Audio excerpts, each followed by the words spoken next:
Assalamualaikum warahmatullahi wabarakatuh. Bagaimana kabar kalian hari ini anak-anak? Semoga kalian semua dalam keadaan sehat semua ya.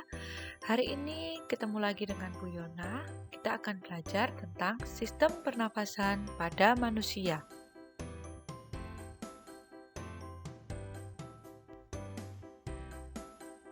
Bernafas adalah proses mengambil udara atau oksigen dan mengeluarkan karbon dioksida, uap air, dan energi.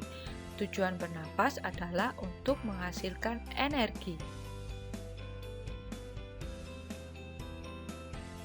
Berikut ini adalah gambar dari sistem pernafasan pada manusia. Untuk gambar yang pertama disebut juga dengan rongga hidung.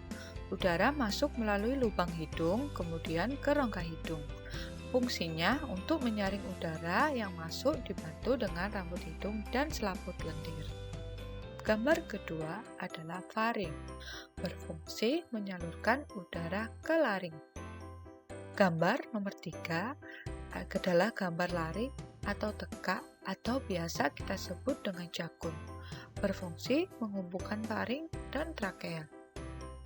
Gambar nomor 4 adalah gambar trakea atau batang tenggorokan.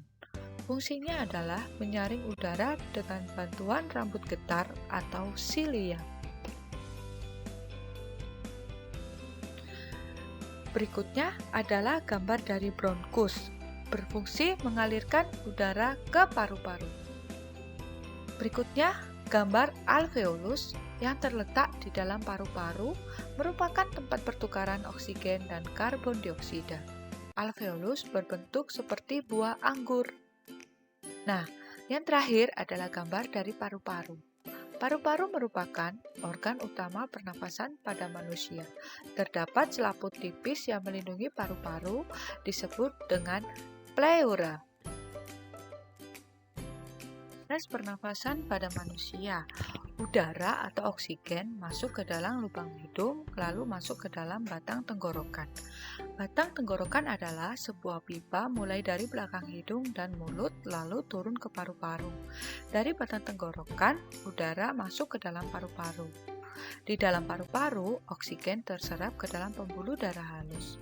Sebaliknya, gas karbon dioksida dari pembuluh darah masuk ke dalam paru-paru dan selanjutnya dibuang saat kita menghembuskan nafas.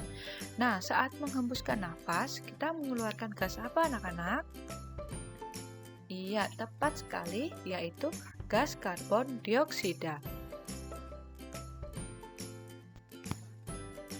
Nah, anak-anak, berikut ini adalah gambar alveolus jika kita perbesar.